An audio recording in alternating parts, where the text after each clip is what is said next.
ನಟ ವಿಜಯ್ ರ್ಯಾಲಿ ಕಾಲ್ತುಳಿತಕ್ಕೆ 39 ಅಭಿಮಾನಿಗಳ ಸಾವು. ಸರ್ಕಾರದ ನಿರ್ಲಕ್ಷ್ಯದಿಂದಲೇ ಕಾಲ್ತುಳಿತ ಅಂತ ಹೇಳಿ ಟಿವಿಕೆ ನಾಯಕರು ಹೇಳ್ತಾ ಇದ್ದಾರೆ.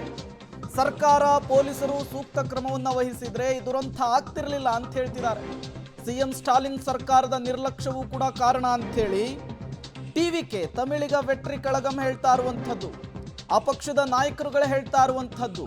ಚುನಾವಣೆಯ ಸನಿಹದಲ್ಲಿಯೇ ಈ ಕಾಲ್ತುಳಿತದ ದುರಂತ ಈಗ ರಾಜಕೀಯ ಜಟಾಪಟಿಗೂ ಕೂಡ ವೇದಿಕೆಯನ್ನು ಕಲ್ಪಿಸಿಕೊಟ್ಟಂತೆ ಕಾಣಿಸ್ತಾ ಇದೆ.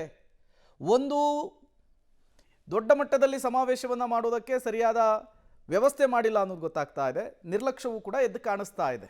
ಮತ್ತಷ್ಟು ಡೀಟೇಲ್ಸ್ ಅನ್ನು ಕೊಡೋದಕ್ಕೆ ಶಬೀರ್ ನೇರ ಸಂಪರ್ಕದಲ್ಲಿ ಜಾಯ್ನ್ ಆಗಿದ್ದಾರೆ. ಶಬೀರ್, 2026ಕ್ಕೆ ತಮಿಳುನಾಡಿನಲ್ಲಿ ಚುನಾವಣೆ ನಡೆಯುತ್ತೆ. ಅದಕ್ಕೆ ಬೇಕಾದಂತಹ ಸಿದ್ಧತೆಗಳನ್ನು ಎಲ್ಲ ಪಕ್ಷಗಳು ಕೂಡ ಮಾಡ್ಕೊಳ್ತಾ ಇದ್ವು.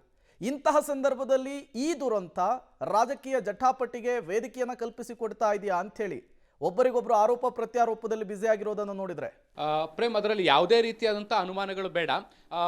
ಮುಂದಿನ ವರ್ಷ ಅಲ್ಲಿ ವಿಧಾನಸಭೆ ಚುನಾವಣೆ ನಡೀತಾ ಇರುವಂಥ ಹಿನ್ನೆಲೆಯಲ್ಲಿ ಸಾಕಷ್ಟು ದೊಡ್ಡ ಮಟ್ಟದ ಪ್ರಚಾರಗಳು ಈಗಾಗಲೇ ಶುರುವಾಗಿರುವಂಥದ್ದು. ಸ್ಪರ್ಧೆ ಪ್ರತಿಸ್ಪರ್ಧೆ ಎಲ್ಲ ದೊಡ್ಡ ಮಟ್ಟದಲ್ಲಿ ನಡೀತಾ ಇದೆ. ಮುಖ್ಯವಾಗಿ ಇಲ್ಲಿ ನೋಡಿ, BJP AIDMK ಒಂದು ಕಡೆ ನಿಂತ್ಕೊಂಡ್ರೆ ಮತ್ತೊಂದು ಕಡೆ DMK ಆಗಿ ಎದುರಾಳಿಯಾಗಿ ನಿಂತ್ಕೊಂಡಿರುವಂಥದ್ದು. ಸಾಂಪ್ರದಾಯಿಕವಾಗಿ DMK ಮತ್ತು AIDMK ಹೋರಾಟವನ್ನು ಮಾಡ್ತಾ ಇತ್ತು. ಮತ್ತು AIDMKಗೆ ಒಂದಷ್ಟು ಶಕ್ತಿ ತುಂಬುವಂಥ ಕೆಲಸವನ್ನು BJP ಅಲ್ಲಲ್ಲಿ ಮಾಡ್ತಾ ಇತ್ತು. ಇದು ನೇರ ಸ್ಪರ್ಧೆ ಆಗಿತ್ತು. ಕೆಲವು ಸಿನಿಮಾ ಸ್ಟಾರ್ಗಳು ಈ ಹಿಂದೆ ಕಮಲ್ ಹಾಸನ್ ಆಗಿರ್ಬೋದು ಅಥವಾ ರಜನಿಕಾಂತ್ ಆಗಿರ್ಬೋದು ಪಕ್ಷಗಳನ್ನು ಕಟ್ಟಿದ್ರು ಕೂಡ ಬಹಳ ದೊಡ್ಡ ಪ್ರಮಾಣದ ಯಶಸ್ಸು ಅಲ್ಲಿ ಕಂಡು ಬಂದಿರಲಿಲ್ಲ. ಸೊ ಹೀಗಾಗಿ ಈಗ ನಟ ವಿಜಯ್ ಒಂದು ಹೊಸ ಪಕ್ಷವನ್ನು ಸ್ಥಾಪನೆ ಮಾಡಿದ ಬಳಿಕವೂ ಕೂಡ ಆರಂಭಿಕವಾಗಿ ಕೆಲವೊಂದಿಷ್ಟು ಪಕ್ಷಗಳು ಬಹಳ ಲೈಟ್ ಆಗಿ ತೆಗೆದುಕೊಂಡಿದ್ವು. ಆದರೆ ನಟ ವಿಜಯ್ ಎಲ್ಲೆಲ್ಲಿ ಪ್ರಚಾರವನ್ನು ಶುರು ಮಾಡಿದ್ರು ಆ ಸಂದರ್ಭದಲ್ಲಿ ಲಕ್ಷಾಂತರ ಜನ ಸೇರ್ಲಿಕ್ಕೆ ಶುರು ಮಾಡಿದ್ರು.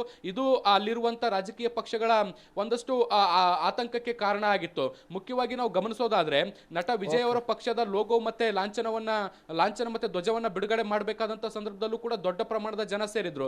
ಸೊ ನಟ ವಿಜಯ್ಗೆ ಸಿಗ್ತಾ ಇರುವಂತಹ ದೊಡ್ಡ ಪ್ರಮಾಣದ ಜನ ಬೆಂಬಲ ಏನಿದೆ ಇದು ಕೂಡ ವಿರೋಧ ಪಕ್ಷ ಅಲ್ಲಿರುವಂತಹ ಆಡಳಿತ ಪಕ್ಷಗಳಿಗೂ ಕೂಡ ಒಂದಿಷ್ಟು ಆತಂಕ ಸೃಷ್ಟಿಯಾಗಿರುವಂತಹ ಹಿನ್ನೆಲೆಯಲ್ಲಿ ಈ ರೀತಿಯಾದಂತಹ ಆರೋಪ ಮತ್ತೆ ಪ್ರತ್ಯಾರೋಪಗಳು ಕೇಳಿ ಬರ್ತಾ ಇರುವಂತದ್ದು.